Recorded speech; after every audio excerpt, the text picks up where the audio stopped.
Niwapongeze sana wenzangu wa Jeshi la Kujenga Taifa kupitia shirika letu la SUMA, kwa maana ya shirika la uzalishaji mali, kwa namna ambavyo wamejipanga kwa ajili ya kuonyesha kile wanachokifanya kwa Watanzania wenzetu ili waweze kupata huduma ambazo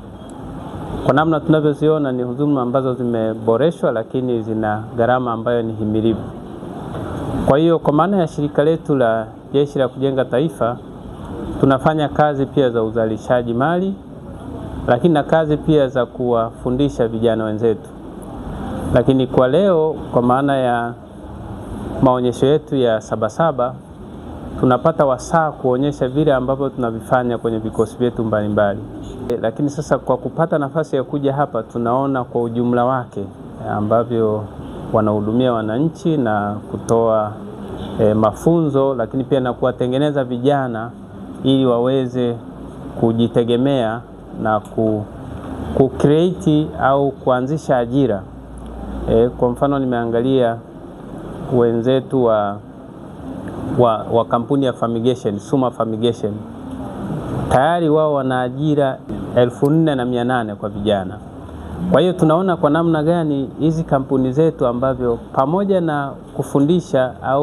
kufundisha vijana juu ya uzalendo, lakini pia zina ajira kwa ajili ya wenzetu ambao wapo mtaani, na kusababisha kwamba ile gap la ajira basi liweze kupungua kwa kiasi ambacho kinakidhi mahitaji. Kwa hiyo ndugu zangu, nawashukuruni sana na niwapongeze sana General Nkambi, lakini pia nikupongeze General Lupi kwa namna ambavyo mnaliongoza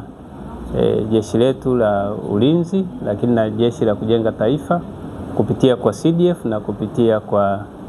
CNS, kwa maana ya mkuu wa Jeshi la Kujenga Taifa na mkuu wa majeshi, lakini na namna ambavyo pia tunajitahidi kuhakikisha kwanza kazi yetu ya msingi kabisa ya ulinzi na usalama wa nchi yetu tunauimarisha, lakini pia tunausimamia,